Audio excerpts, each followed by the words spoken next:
My name is Emily Beynon, and today I'm going to talk about Dvořák's 8th Symphony.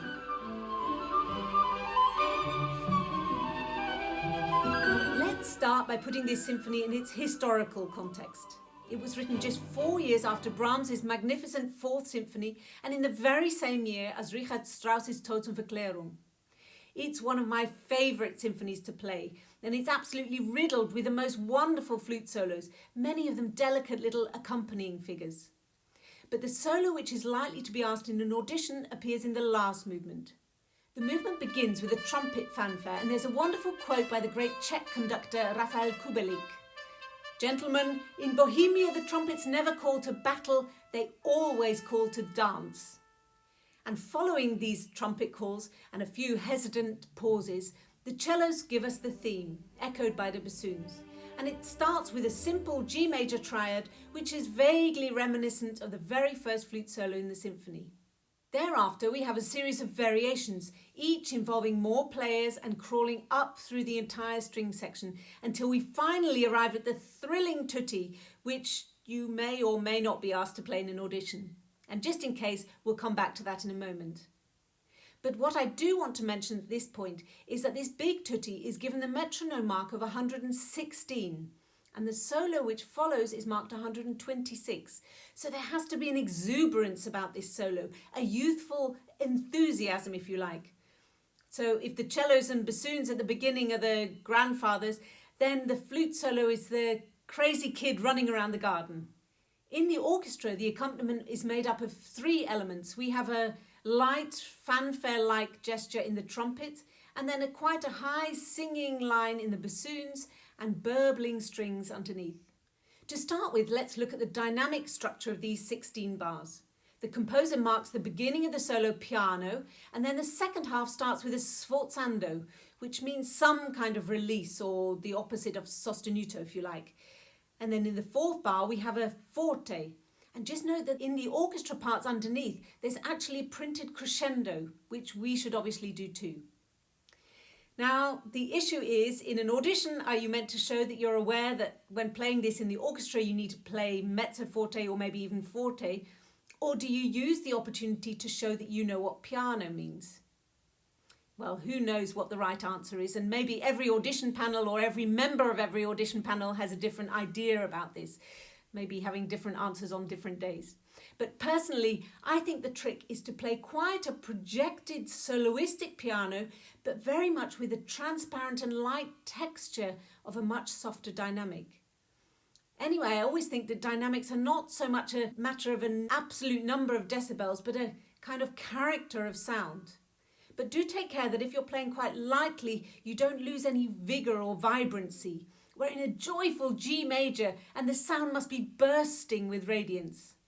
What would be an idea is to show that perhaps the second half is much more extrovert than the first half. So the bubbling energy and enthusiasm of the first half is far more contained and compact. Now, I mentioned the missing crescendo already, and for my taste, there are another 2 dynamic markings which I think might be missing. In the first time bar, I like to imagine this as being a diminuendo taking us back to the repeat of the piano section.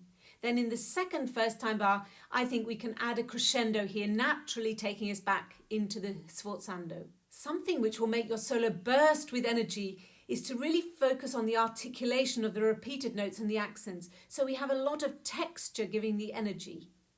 And look at how many slurs there are in each bar. Sometimes it's just 1 or there might be 2. And in that 1 bar, at the lowest point in the range of this solo, we actually have 4 articulations. So that can sound very lively and crispy. And inside the legato slurs, always keeping the fingers really well controlled and even. So I practice this solo very slowly and evenly, gradually working up to the goal tempo of 126. And here just a little note about the bars where we have 1 long slur and the highest note of the bar is on the 2nd beat. Make sure that this highest note is well lifted and not too loud. So here I would break these bars down into little diminuendo exercises.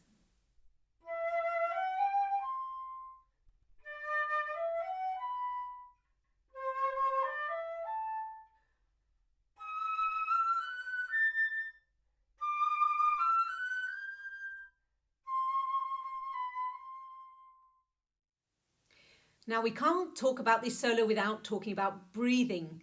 In the orchestra, I always ask my lovely colleague to play a little stronger in the last 2 bars of the tutti before the solo so that I have enough time for a really good breath. In an audition, this might, of course, not be possible, depending on where the orchestra asks you to start playing. And in case they do want to hear this tutti, I'll talk about that in just a moment. But let's assume that you have a good lungful of air when we start at letter D. Now, I have a rule of thumb about breathing, and that is that I breathe wherever possible at the lowest part of the phrase or the lowest part of the instrument. So I would breathe after the first note of both the first time bar and the second time bar. It's not an ideal place as the chord underneath is a D major chord, so the E is an appoggiatura and actually you're breathing between the dissonance and the resolution. But to be honest, I don't think there is an ideal place to breathe in this solo. The place I do find a real pity to breathe is after the long D at both the start of the first and the second sections. It just seems such a shame to break that melodic gesture. An obvious place to breathe would be in the 4th bar of the second section between the F sharp and the E, but do make sure that the E has enough weight after the breath. I always like to think of this note as having a dot and a tenuto dash, so it's lifted but it's heavy, if that makes sense. And that top F sharp before the breath, I would finger that with the right hand 3rd finger, not the 4th finger. So using this and not this to keep it nice and low in pitch. And then just a little note about the very last bar. Make sure that you keep the energy right through to the end. Officially it's piano or maybe even less than piano because we've just had a diminuendo. And there's only a slur over the 5 notes. But I would just give a little bit of articulation and definition inside the slur to the B, A, G. Because just after this we have a big tutti again. So we have to bear that in mind, even in an audition. Remember that the skill in auditioning is showing your knowledge of the entire symphony whilst only playing a few bars. So now let's zoom out a little to the tutti passage before the solo. And remember we're a little slower at this passage, 116 compared to 126, and we have these heavy short notes, if that doesn't sound like too much of a contradiction. In the first 2 bars, make sure that the G sounds substantial enough within the context of the G major chord. The D is 3 times longer and it's higher, so that can very easily sound like the most important note. But if we remember that this is a variation of the cello theme, which in itself is maybe an echo of the very first flute solo in the symphony, which also starts with that G major arpeggio, the G needs to be quite present. And speaking of G major triads, make sure that your B is low enough as the 3rd of that chord. Now we're looking for a strong, clear, bright articulation for these 2 quavers or 8th notes. Lots of energy, and make sure that even if you're giving a strong definition with your tongue, that there's enough note underneath to be heard. So sometimes just practice this without any tongue, just ha, ha, ha. And then try different consonants with which to start these notes. Could be a straightforward ta, ta, ta, or maybe the slightly heavier da, da, da works better for you. Now moving on, show the exact rhythm of the semiquavers or the 16th notes in the 3rd and 4th bars. Almost emphatic and brilliant. It's very easy for these 2 bars to sound too light and skippy. Make sure they have enough weight and power. I don't mean it needs to be super loud, but it needs to be very precise and emphatic. Now a universal rhythmic trap, and it doesn't matter if we're thinking of Mozart or Dvorak or Brahms or Bartók, the danger with 2 notes slurred and 2 notes tongued is that the 2nd note will arrive too early and then we lose the accuracy and clarity of the 3rd note. So especially in a passage with this kind of drive and energy, it will do no harm at all to think of articulating that 2nd note as a ha from your belly amongst all those tongued notes. Di ha da da. Now going up to the high C, I would definitely use a top B without the thumb fingering for this. It will give you a lot of space to really go for that without being too sharp. Because if an orchestra does ask you for this tutti passage before the solo, they're probably seeing how much fullness of sound you have and energy without losing your control of the pitch. Now, if you do have to play those 2 bars before letter D, then I would show pronounced diminuendo going up to the top G so that that note can be quite short, leaving you enough time to breathe before the solo. And just to finish, I want to show you a few of the other wonderful flute moments in this symphony. We have the bird-like opening gesture, waking up the orchestra and lifting them out of the rather gloomy and somewhat nostalgic cello melody at the beginning.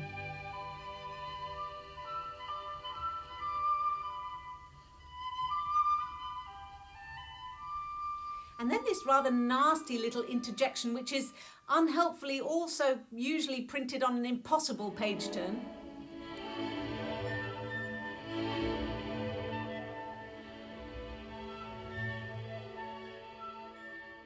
And then this lovely dancing accompanying line.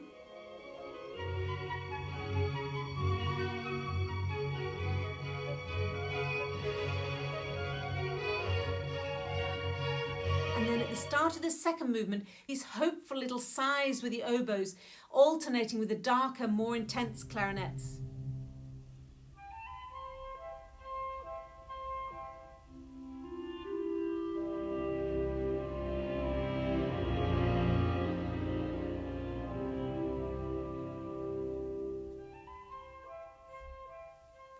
And later on, a beautiful singing flobo melody in C major.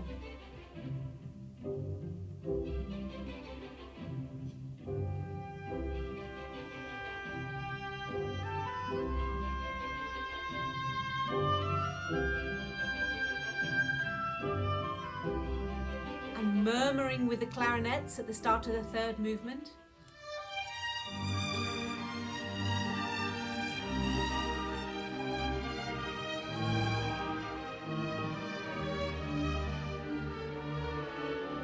Oh, I could simply go on and on. I love this symphony.